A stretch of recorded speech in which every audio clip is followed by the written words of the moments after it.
Welcome back to the weekend wrap. No production, just my thoughts. As always, please like and subscribe, share with a friend, a colleague, a relative, an associate, an enemy, any and all in between. It's all appreciated. Thank you very much. As you guys can see, you're getting this one a day late purely because we had boxing on Sunday.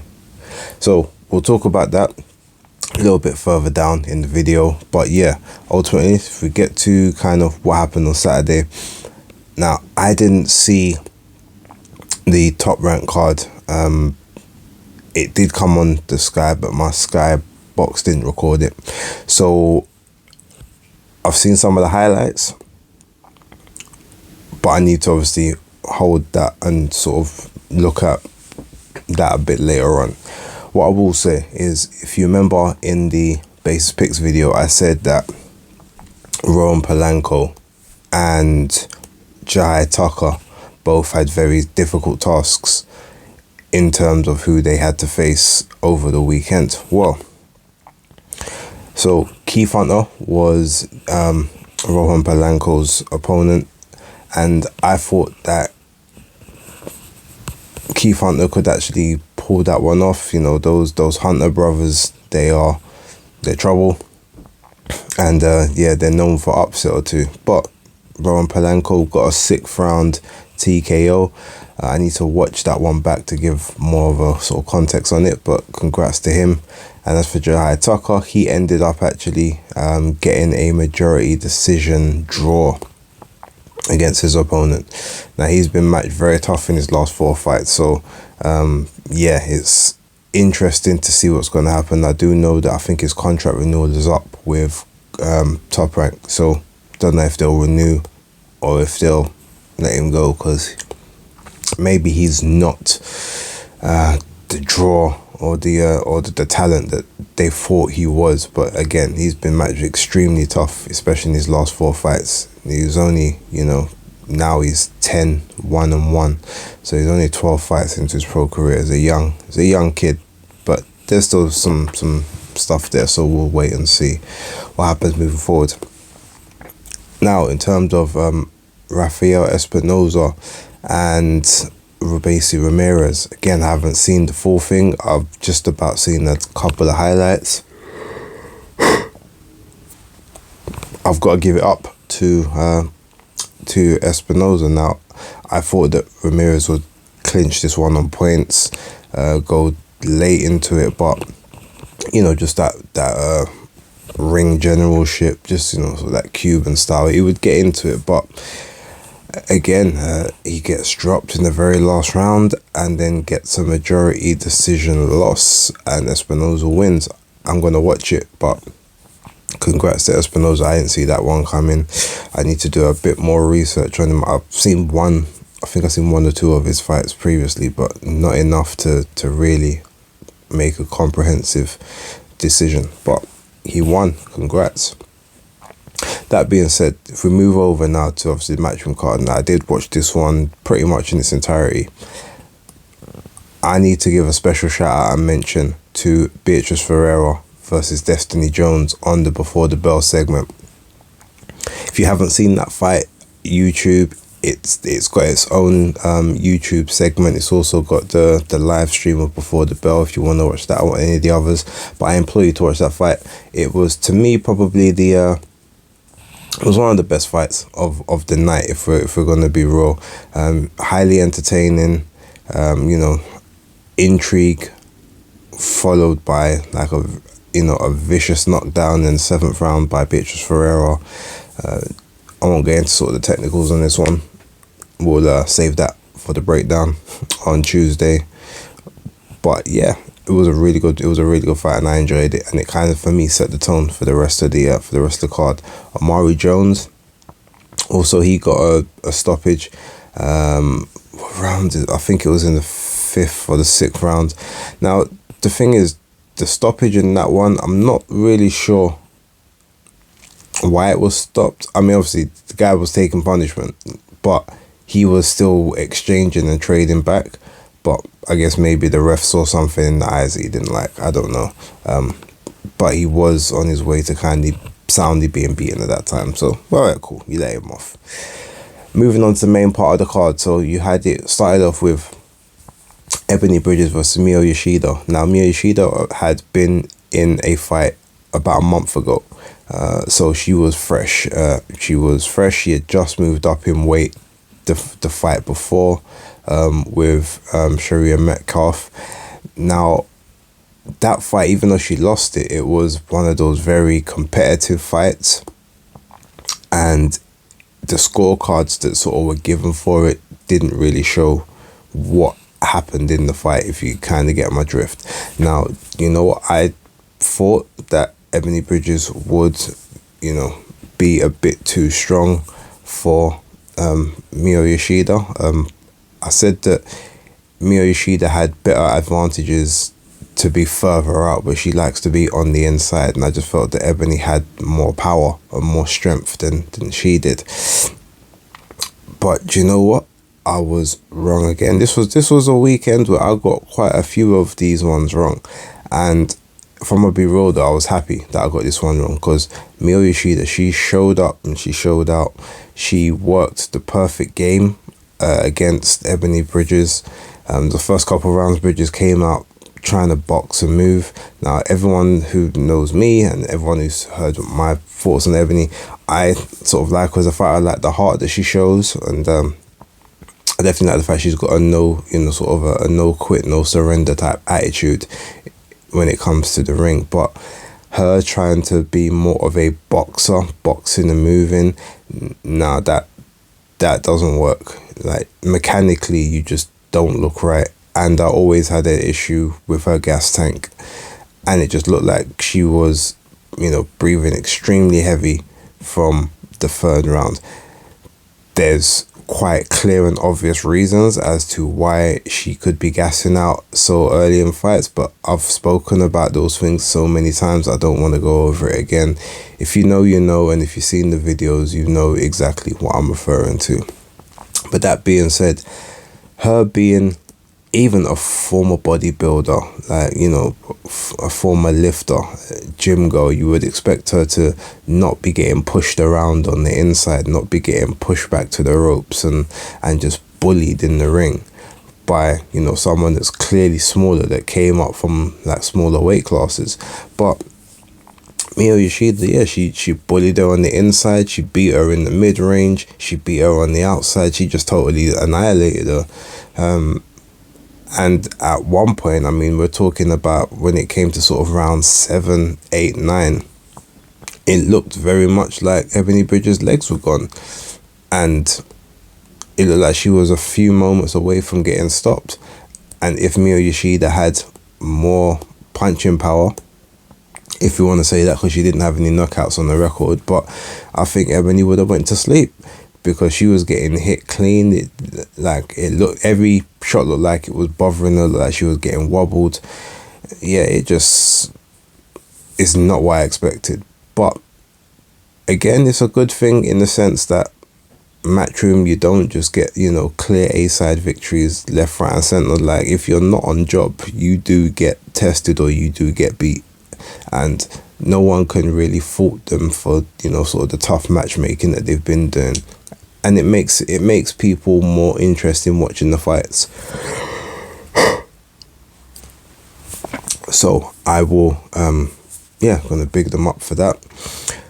Big up to Miyo Yoshida. Seeing her with her daughter at the end of it was it was a good thing to see. It was a good sight to see. Like, she earned it. She dug down deep, and the interesting thing now is the same person that beat her in her last fight is now becomes her mandatory and supposedly should be her next fight again. So the question is, can she, if she gets the rematch with Ebony, she'll probably take that. But if she doesn't, like, now she's got to basically try and avenge the loss that she last had. And then you got Sharia Metcalf, who's really going to be feeling, she's going to be feeling really good in herself. Like, oh, well, that belt's coming home to me because I've already beat this girl. Ain't no way she's got anything for me. So, yeah, that's going to be an interesting development. Then we get to maybe the highlight, or if we're going to have the highlight reels, it's probably Andy Cruz Gomez against Giovanni Strafford. Now, I'm not even going to go too much into this one, but 3 rounds, I actually predicted that Andy Cruz would win around about sort of round 8 or 9, stoppage, but he got the stoppage in the 3rd. Listen, the guy's special. There's not really much else I can say. Like, Andy Cruz is a special talent. Like, his movement is second to none. His angles that he cuts, the way that he's been able, especially as a pro, to sort of be on the inside and be very defensively astute and aware, even while throwing combinations on the inside, or he'll hit you twice, spin off, throw another couple of shots, and he can. And the brilliant thing about him that I love watching is that he can basically punch in transition from offense to defense and still keep himself responsible and not get hit. It was a brilliant 3 rounds. Obviously, Giovanni Straffon is sort of tailor made to his style, and I said that on the basis picks, whereby he's someone that he's gonna just come forward and swing. He's gonna swing bombs. He might be pressure. You might even try to pressure, but you kind of know what he's gonna do. So he had everything stylistically wrong for Andy Cruz, but he still got to do the job, and there's still ultimately some power there. But I think Cruz got hit maybe 7 times. I think they said it might have maybe 7 shots in the 3 rounds altogether, and none of them were clean. The majority of them, I think, were grazing. A couple might have been to the body, but yeah, he just in the pocket, out of the pocket, in transition from offense to defense, left side, right side angles. It was just beautiful. There was just punches raining in from all angles. He must have thought he was in one of those animes like Dragon Ball Z, where you just see bare rapid fire shots from one frame, then it switches to another frame, and then they've got more rapid fire shots. It just looked, he probably just thought, where are these punches coming from? There's way too many of them. Some people said that the ref stopped it prematurely. They thought it stopped it prematurely. Like, I mean, Straffon had already, I think he'd already gone down once. I'm not sure if it got counted, but I know he'd slipped once at least. His feet were unsteady, his legs were wobbly, he was ready to go. And if it didn't get stopped when it got stopped, I mean, even if he got out of the 3rd round, he wasn't seeing the end of the 4th, so it was fine. He took a beating, but it was, like I said, it was beautiful. It was poetry in motion. And yeah, I'm looking forward to seeing Cruz out again. I want him more active. Like, he had his first fight in, I think it was June earlier on this year, and he's had the second one in July. I would actually like for him to be more 3-4 times a year. Keep him active, keep him sharp, because that's going to be the quickest way to build his fan base, because he keep having performances like that, everyone's going to want to watch. And as soon as he starts to sort of learn more English, I know he knows a few bits and pieces, but when he starts to really, get into Andy Cruz, the English version, his fan base is going to pop exponentially. When, it worked wonders for Canelo, so it will work for him. Then we go to the chief support of that card, which was Liam Paro versus Montana Love. Now, I did predict that Liam Paro was going to win this fight, but I thought he'd win it on points, because I thought Montana Love would be defensively astute enough to basically see it out. I knew that obviously he's, been hit, been hurt before, been knocked down before, but I just thought it would be negative enough whereby once his engine starts to go, Liam Paro will kind of start to get to him. And I said, but it would be competitive in the first half, with probably them exchanging a few rounds, and then sort of in that middle section is where Liam Paro starts to sort of come on, and then when it gets towards the end of the bout, he starts to take over. Now, initially I thought it was a 12 rounder, but it was only a 10 round. So, but that being said, it played out exactly as I had predicted in the first part, but then I didn't see that, that knockout coming. Now, if we talk about it, the 2 knockdowns were legit. They were cold-blooded. They were beautiful to watch.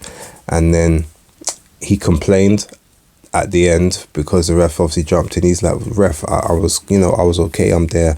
I was slipping. I was rolling under the shots, whatever. The ref was like, no, but you got hit before that and you wasn't firing back. and the onslaught was there. You've just been knocked down twice in a row. From, you know, within 20 seconds of each other, you got 2 knockdowns. So obviously he's upset, but yo, the ref was like, nah, you needed to kind of, I needed to save you there. And this could potentially be the end of Montana Love's career with Matchroom. I mean, I don't know what they'll do with him moving forward, but I mean, he's, you know, in 2 of his last 3 performances, he's been booed. He was booed in this one, but both him and Liam were booed. He was booed in the fight before the last one that he headlined, and obviously he got the sort of that mad disqualification against Stevie Spark in his previous fight, which I think was at the start of the year, or it was last year sometime. So either way, he's been out of the ring for a little while, and then he was supposed to fight the Regis and Hitchens, and he obviously pulled out of that one. So I don't know how much more time they have for him, but he can talk a good game. So maybe if he's prepared to be opponent again for someone, that might be the way to go. But Liam Paro, another Aussie boy, like, you know, you've had back-to-back times where, you know, the Aussies are just taking turns in beating him up at this point, and it's interesting, it's funny, but we'll see what happens moving forward with him. But Liam, I'd like to see him against Regis and Hitchens next, but we'll see what his next step is. He needs to get back active. He's been out through to injury for the last 15 months, so more activity from him would be good as well. Moving on to the main event. Now look, I'm not going to wax too lyrically about this one, but you saw it. Like, Devin Haney showed out, masterclass performance, punch perfect performance. He made Regis hold a record that nobody wants, to get the least amount of punches landed in a 12-round championship bout. I think it was 36 or 38. The previous record was Edwin De Los Santos with Shakur Stevenson, where it was 40 punches landed. This one, Devin Haney changed that. He took the left hand away from Regis Prograis the entire fight. He was just too quick. He was, his angles that he was catching were just tremendous. He wasn't fighting, he wasn't running, as some people try to accuse him of. He's never been a runner. He was there pretty much in the center of the ring for the majority of the fight. Regis just couldn't catch him with anything. Devin Haney, I said to people, I've been said it, when he moves up, you're gonna see that this guy has got power.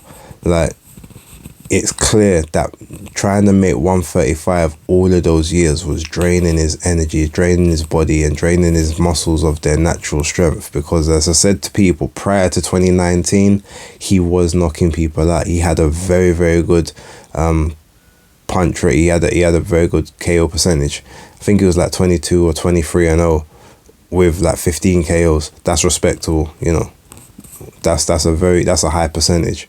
But yeah, since the shoulder surgery, having to balloon up in weight and everything, he just, clearly it just affected him more than we even realized. But I mean, he rocked and wobbled Regis Prograis on about at least 4 occasions. He dropped him in the 3rd round, and it wasn't like Regis off balance. No, like, he drove a straight right through the pipe, bang, onto Regis. And he got caught. Obviously, he got straight back up because it was the 3rd round. But even he said, like, whoa, I looked like, woof, what was that? He goes, he's got power. I thought he'd be a lot softer puncher than that, but he's got power. But then even when Devin didn't have power, he's never had, he has had 1 punch knockout power in some fights, but even then, when you look at his opponents, you actually go and you look at all their faces after fights, he may not necessarily have, like, that straight knockout power, but he's got chip away, like, beat you up kind of power, because everyone's face is always marked up pretty badly after fights with him. I've noticed that. Is very interesting, especially the last 3 opponents in particular have all had shown the scars of battle when it comes to him. So, but look, it was a 12 round domination. That if you wanted to be absolutely generous and just try to find some positives, you could have give Regis maybe the first and possibly the 12th. But nope. Yeah, Devin just, like I said, he just showed up, showed out, and this was a career best performance of the highest order. He's clearly got more stamina and sort of just more just more everything at 140. But even 140 is looking like it could be tight to make in a couple fights, so he may not be long for this division. But as long as he is here, if he gets in a unification or a nice big money fight for himself, I ain't gonna complain, because he done the damn thing.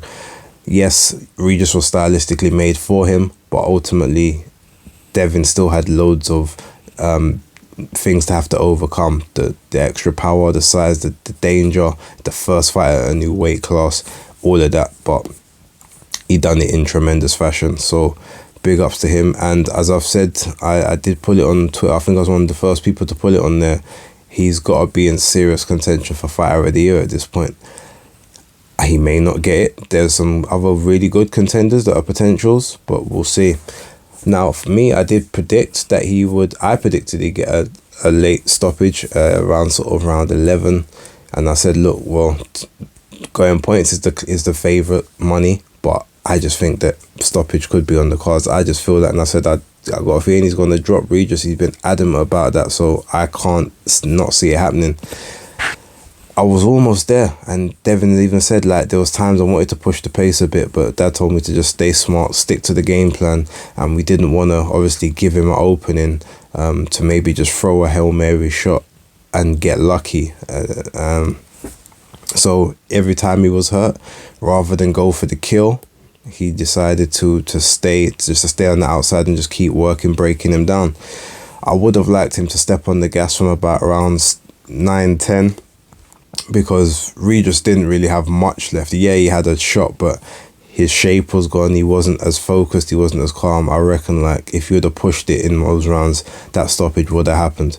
But what definitely is going to be known now is you definitely can see that he will have, he will start getting KOs again, or TKOs moving forward. You can just see it. The punches were connecting of a certain rate. So big ups to Devin, and even big ups to Regis Prograis as well. You know, he's a great guy. I've always liked watching Regis Prograis fights, except for the Zaria fight, but I still, you know, enjoy watching him. I enjoy listening to him, and big respect to him, because at the end of the fight he just said, look, props to him. He was a lot quicker than I thought. He hit harder than I thought. If was his night, he was better. He was a lot better. I want to be a 3-time champ. I'll speak with Eddie, see what else I can do. But, yo, this is Devin's night. Not one excuse, not one, I was ill in camp, or nothing. He just gave all the credit to Devin, and he's a stand-up guy. He's always been a stand-up guy, so big ups to Regis Prograis with that one. Now, moving over really quickly to the fight card that we had yesterday.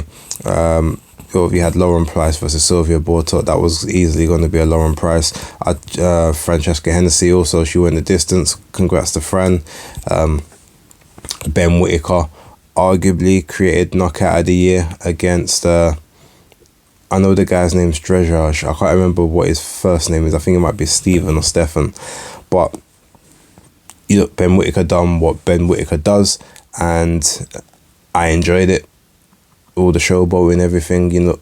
But one thing I said as always is that I would maybe try to phase it out if you're not going to be doing that against the top level opponents, because it's no point showboating against people that can't do anything about it. But if you're going to do it now, I need you to be doing that when you are in the fighting for the British or the European or the world title, and still getting the job done.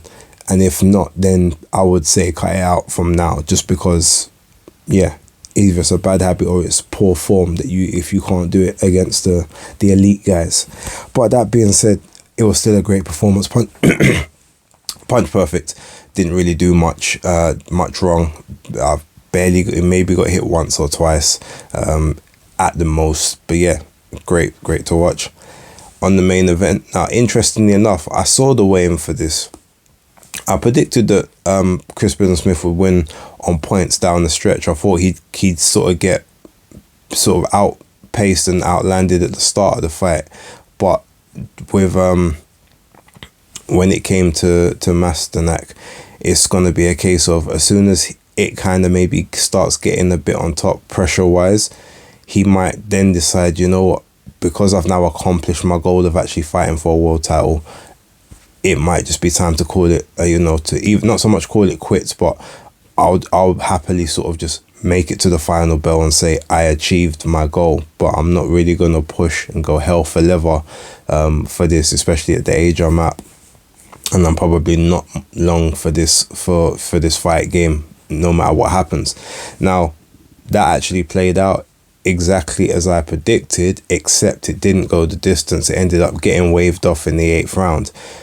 So Crispin Smith obviously hit him with a couple of body shots in the 7th, which obviously Masternak didn't like. But from the weigh-in, I noticed Masternak on his left side that his ribs were protruding past his 6-pack. And I was looking at it, I was like, why does it look like his ribs are sticking out there? I couldn't really work out. I was like, does he always look like that? And I couldn't remember because I haven't seen one of his fights in ages. But I was just looking like his body just, it looks weird. It looks like something looks wrong. And lo and behold, when he gets hit, he goes back to his corner and he starts gesturing like to his ribs and that. And yeah, eventually the ref sort of waves it off at the start of the next round because the cornerman took too long to sort of come out. But you see him pointing to the ribs, and then when you start looking at you see the ribs, and yeah, it's bulging out even more. So whatever the damage was, whether it was dislocated, dislodged, cracked, bruised at the time, or severely bruised and swollen, it looks as if Crispin Smith might have cracked or broke a couple of them. Now, you know, so he quit on his stall or his corner motion and said, okay, we won't send you back out. But either way, he decided to not go through with it. Now, I said that's exactly what I said would happen, except that I thought he would just try and make it to the end of the fight and just take the moral victory of finally fighting for a world title. But I can totally understand, being 36, nearly 37, not having long left in the sport, there's no reason to take further damage when you know you're not going to survive. You're not going to survive 5 rounds with a broken rib with someone like Crispin Smith in front of you. Even if he was as ahead as he was on the cards, the most he would be able to do is just try and get on the inside and grab and hold for the next 4 or 5 rounds. But even then, we don't know. I think some of the cards had Crispin Smith like level at that point, so he weren't going to win on the cards if that was the case. So as much as the viewers thought that he was up, the judges clearly didn't. And maybe if that's to do with brown paper envelopes, who knows? But yeah, it just, at that point, when I heard the scorecards, I thought, oh, okay, well, yeah, he probably did the right thing, because there's no point taking an extra 5 rounds worth of damage and then not even getting a fair shake and then getting beat like 117, 110 or something like that. That would have been kind of hard to take. So look, he bows out. That's probably him done in his career now. But it was a good performance from him, and ultimately what I will say is Crispin Smith, when I spoke to him, he said, look, I don't really get as hit as much as a lot of people think. I do kind of see a lot of shots and ride them and roll them. In this one now, you was getting hit, and getting hit clean, and getting hit a lot. If it wasn't for if Masternak had more punching power, I think that Chris would have been in trouble. So he's got to tighten up on that defense. I think he's got to start bending his knees a bit more, and also tucking his head, and sort of trying to work in that fashion. He's got a very sort of old school gentleman style type stance, which does leave him open to getting hit, especially in between the shots. But he's a tough guy. He's a very tough guy, and he's a good guy. He's one of the good guys in boxing. And I think while he is good for the sport, I did say to him, like, how do you define the difference between being that action fighter that people want to see, but then like trying to create some career longevity, because your style isn't made for longevity? And he said, yeah, it's a difficult process, but I don't get hit as much as people think. So it's just about trying to be more defensively aware. All I will say, look, is congrats to both guys. Masternak put in a great performance for as long as he did. You can have your own opinions on whether or not he should have tried to carry on or not, or whether he bottled it or whatever. But he did exactly what I expected in that moment, and I can't really have any complaints on that.